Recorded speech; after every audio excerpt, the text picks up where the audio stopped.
Please be advised that everything in my video is purely for entertainment purposes. These are purely my thoughts and opinions and are subjective.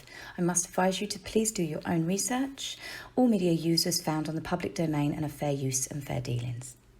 Hey guys, how are you all doing? So no, just my hair today, sadly. There is a reason for it, and there's also a reason why it's all multicoloured and yellow and blue and purple now. It's because that time of year where I go darker for winter. The reason being is I do actually have thin hair, so having my hair bleached 2-3 times a year is the max it can really take. So I tend to go sort of like different shades of browns. I sometimes do reds. I do all sorts of things. It's never going to be boring, but put it that way. So say goodbye to the lilacs and all the light colours, but they will be back come early spring. I was hoping to do I've written it out, a mixture of different members of the royal family, but there's been so much that's happened in the last few days. You've got another Harry and Meghan video, you lucky people. I know I've said this before, but I really do mean it.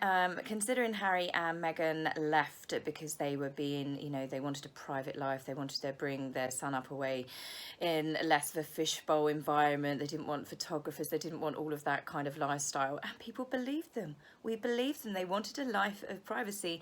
And ever since then, they pop up daily between the two of them. Like, as I said before, a scary whack-a-mole.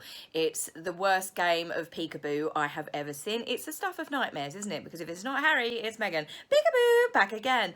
Doesn't matter what the subject is, it is whatever is current. And then when we don't have Harry and Meghan themselves, we have their friends popping up just to remind us, just to do like a little infill in between. So who have we heard from this time? Well, we have had BFF or ex-BFF or secret BFF, Jessica Mulroney. That's the only way I can say that name.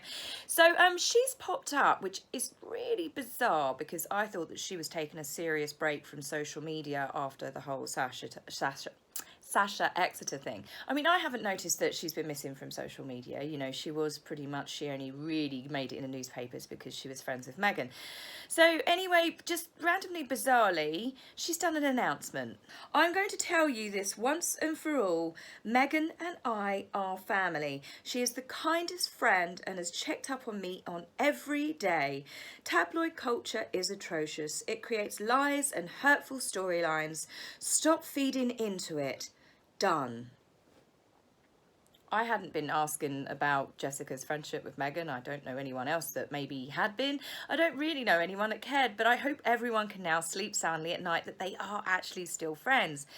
I find it really odd for her to have come out with this because the last that we heard when she actually really needed her friend's support, but she didn't stand up for Jessica. If anything, she just stuck the boot in harder and said that she was embarrassed. She was embarrassed that her name had been dragged into it. She wasn't going to associate her with her publicly. If anything, it's called like kicking a dog when they're down. But obviously Jessica felt the need to tell us that they are still friends, keeping that link alive. No one cares, babe. Honestly, no one cares. But I hope she doesn't see this video because she might try and get my channel shut down. I've had a weird one pop up today. I was on Twitter this morning and Gertz Royals has announced that Meghan is going to be speaking, yet again, shock the horror. This time she's speaking for Fortune Most Powerful Women's Summit. They talk about building and rebuilding our digital world, and Meghan, Duchess of Sussex, is apparently coming on to discuss what it will take to create humane tech.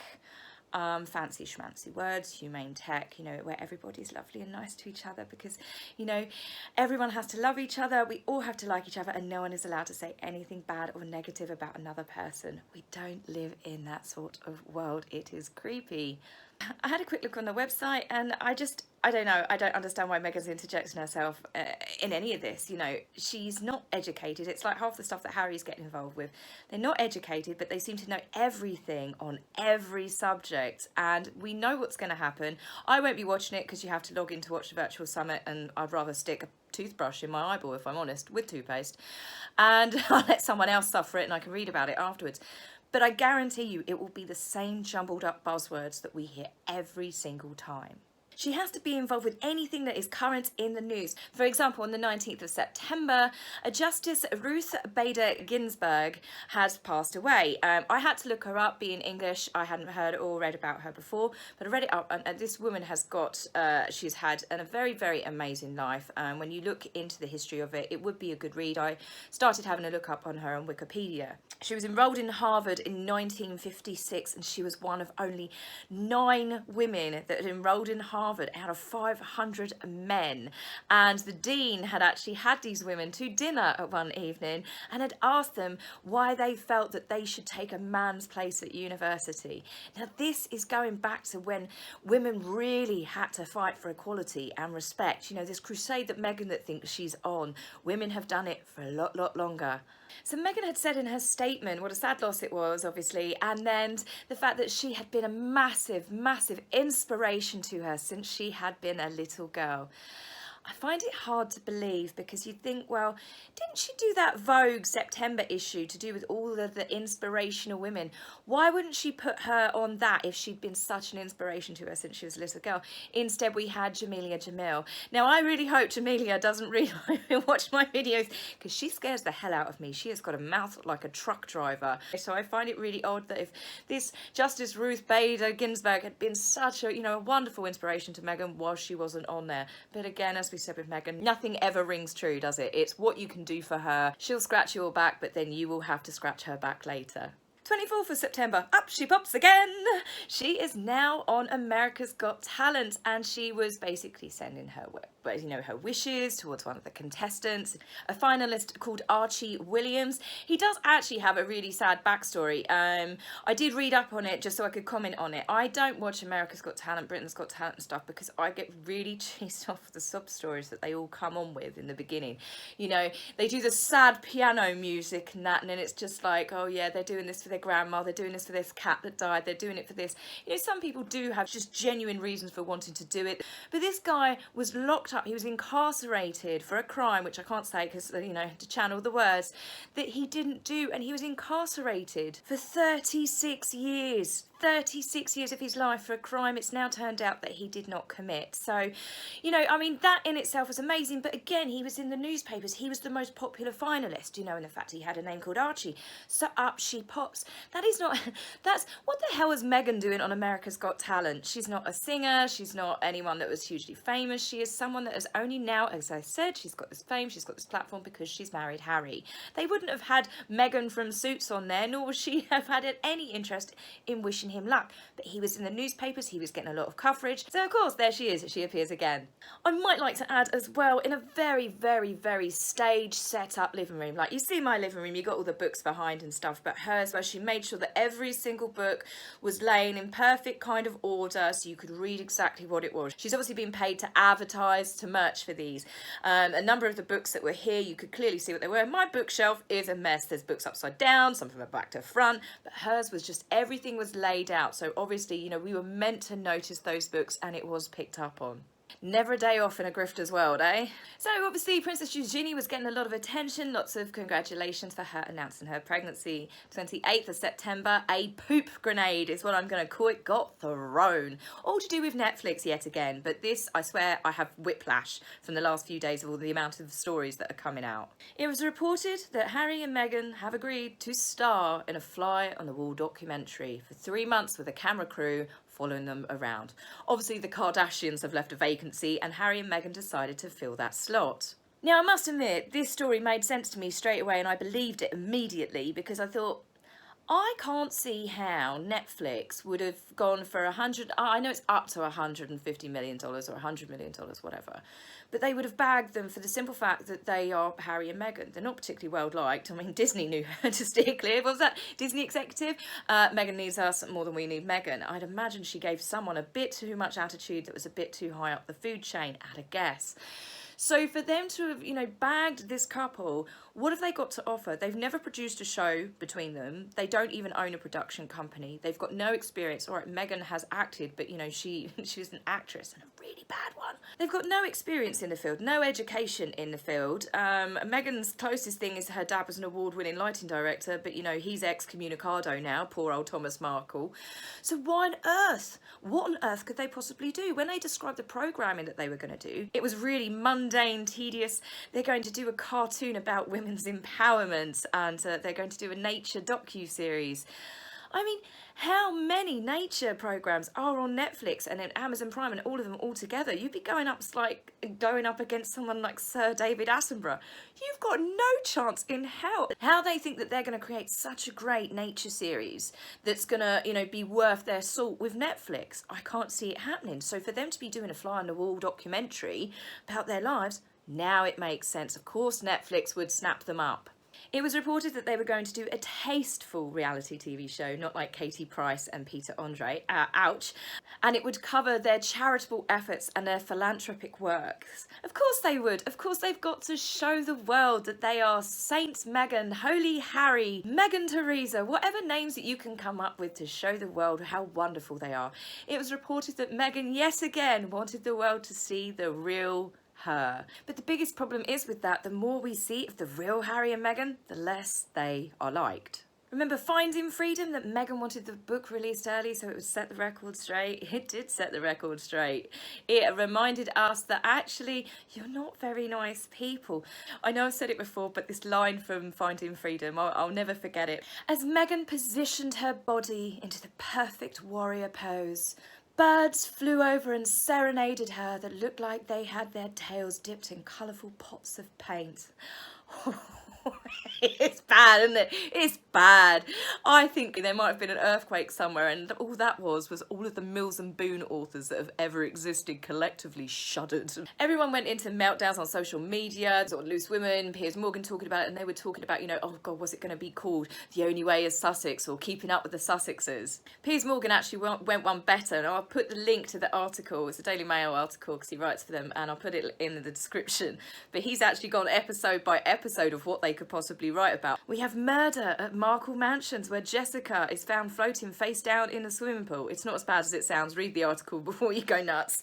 Then we had the Cambridges come to California, and it's all about Archie. There are so many puns that came out on social media of what they could do. But as quick as this new venture was announced, the Sussex team denied it. They said, no, it's not true. They're not doing a reality TV show. I'll quote. It said, the Duke and Duchess are not taking part in any reality TV shows. And it was reiterated by someone at Netflix that said they already have many projects in the pipeline, including a nature documentary series and an animation series. Oh, okay, so it was a totally made-up story. Right, I'm inclined to believe the Sun here, who they were the ones that actually discovered at Megxit that they were planning to leave before everyone, including the Queen and Charles, even had found out about it. They had said that they've got a source at Netflix and says they're splitting hairs. What they're doing is wordplay. A reality TV series is like Keeping Up with the Kardashians, The Only Way is Essex. But a fly-on-the-wall documentary is something different. Sneaky, sneaky, sneaky, using a bit of wordplay there. So we will obviously find out in time, but I kind of have a gut feeling. And my gut feeling was kind of proved right, because this morning, the 29th of September, I woke up to another grenade that was being thrown. It's now been reported that Harry and Meghan actually touted to Netflix when they were going around Amazon, all these people who they were trying to get the big bucks deals with, home videos. Yeah, home videos. Their private home videos, whether this involves other members of the royal family, whether it was secretly filmed, whether it's just personal videos. Now, this is a couple that have screamed privacy from the rooftops, that they moved, they left the royal family, they did it in such a quick haste. They did everything that they have done because of the way that they were, mercilessly invaded by the media, by the dark forces. They had to protect everyone. So now they're going to release home videos. Is this why we've not seen Archie? Because, they had to sell him to the highest bidder. Again, this now makes more sense, the type of financial deal that Netflix has offered them. So privacy, media intrusion, everything has all been forgotten now that they've got their paycheck. Obviously, as has Harry's, there's a bit of a tongue twister for you, aversion to, he's reminded of his mother's death every time he hears a camera and sees a camera click. But he'd be fine with a camera crew following him around and taking photographs, and they obviously have been doing that already. As we know, they take camera crew or photographers with them everywhere that they go. So, again, that was used to be a victim. Everyone feels sorry for me. Now, if you think back to it, folks, if you remember, there was a time when there was rumours, there were blinds going around that Meghan had kept secret diaries from day one. No one believed it. It couldn't be true. It was just malicious gossip going around. Then we had Finding Freedom that came out, which quite clearly reads like Meghan's memoirs. Now, obviously, I can't say one way or the other that Meghan and Harry were involved, nor can Omid clearly at the moment, but I'll come to that in a little bit later. But it's pretty obvious to anyone with half a brain cell that information that is in that book came from either Harry or Meghan. So then there were also blinds that Meghan got caught taking pictures inside private family areas of Kensington Palace. Now, round about when the blinds came out about this one, they were moving into Kensington Palace. A few weeks later, Harry and Meghan announced that they didn't want to. They didn't want to live inside the goldfish bowl. So that's why they were moving to Frogmore Cottage. You know, it was all very weird. It was all very last minute and stuff. Does it make sense? Does to me a little bit. There had been blinds and rumours going around that she apparently had tried to take pictures in the early dating before they were married, I think, of the Cambridge children, and William apparently caught her. Apparently this caused a little bit of a scuffle between the brothers because Meghan was just pretending that she was being, you know, like a wonderful auntie taking pictures, but I have my doubts about that, especially now. It would also make sense why the Cambridges completely distanced themselves from them, while all other members of the royal family stopped spending time with them. You know, you used to see Harry hanging around with Zara and Mike with their kids and stuff, but people stopped spending time with them. Harry's friends stopped spending time with them. They've spun it in some ways that Meghan made Harry give up his friends, but how many of those friends and members of the family just thought, I'm not spending any time with Meghan, I don't trust her? Now, whether you believe this story or you don't believe this story, the biggest problem that the Sussexes have now got is they have been caught out on way too many lies. They have conned, they have lied, they've lied to the British public, they've lied to the American public, they lied to the Canadians as well, didn't they? They were going to live in Canada, but no, they didn't. They used the Canadians. They used us. They've been caught out the fact that they have actually been working behind the scenes, which now makes sense as well, with with one of the creators from Netflix. So how long have they been doing all of this filming? How long have they been actually doing these home movies knowing that this is what they were going to do? I know I've said it in so many of my videos and I hate repeating myself, but there's people, this might be the first time you're watching my videos, that, you know, Meghan kept her business managers, she kept her private businesses and stuff. She kept all of that. She didn't give anything up. The only thing that she gave up was her rental property, rental car, and the fact she was already being written out of suits. But the point is they have both lied. I no longer blame Meghan for all of this. Harry has lied. Harry has lied to his family. When they said that they were signing off for stress over Christmas, no, they weren't. They were plotting and planning. They were already hawking deals. They knew that they were going to leave. They have conned, they have lied from the very, very beginning. So why, if they come out now and say, no, it's all lies, we would never do that, is anyone really, really going to believe them at this point? I know that I don't. So speaking of people that have told us so many whopping lies, they're struggling to keep up with them, this made me laugh. Omid Scobie seems to be single-handedly winning the MOS case, which is the Mail on Sunday case, against Meghan Markle and her 5 friends in the letter, because he seems to be digging enough holes. I think he's managed to dig a grave big enough for all 3 of them at this point. Chris Shipp has tweeted, and I'll just go over the tweets with you. Firstly, which is not obviously helping the case, the author's note in the back of the book, Finding Freedom, says that Omid and Carolyn spoke to Harry and Meghan when appropriate. Harry and Meghan's team have only recently started denying this because they've obviously realised, bugger, this is definitely not going to help our court case. The lawyer for the Mail on Sunday was asking the judge, how could Omid and Carolyn know such personal details about personal phone calls that Meghan made after she supposedly gave birth to Archie? How would Omid know how Meghan felt the moment that Harry gave her presents? How would Omid know about those birds with their tails dipped in pots of colourful paint serenading Meghan like she's in The Lion King?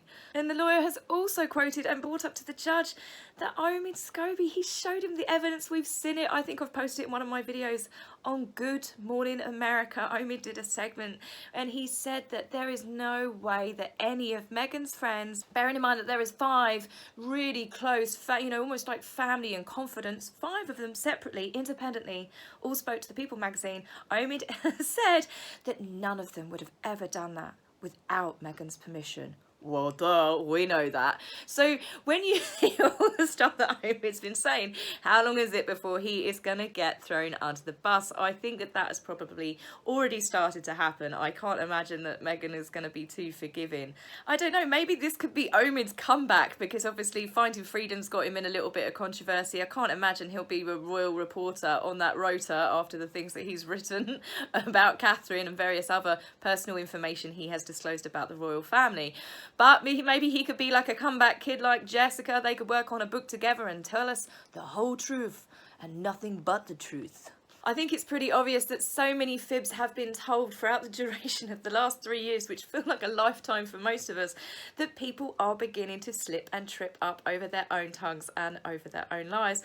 And as I said, I'm sitting back with my popcorn. I'm loving every single minute of it. So what do you guys think? Do you think that Harry and Meghan have agreed to do a fly-on-the-wall documentary? Do you think that they have been secretly filming the Cambridges and the royal family? I can't see that they get away with it. I think they would massively get sued, even though there is a very convincing picture here of Meghan where many of us were convinced that she had some sort of recording device in her badly fitted dress, or it could just be that she was using an 18th century corset. So I'll be back very soon. As I said, I've written out the other video. Let's just hope the Sussexes stay quiet for 24 hours so I can actually talk about the other royals, which I'll be filming tomorrow. So take care for now, guys, and I will see you soon with my new hair. If you like my video, please remember to like and subscribe. Please, angry typist, you will be blocked, so save your fingers the time. If you would like to buy me a coffee, please go to my About page and click the link. Love, Taz.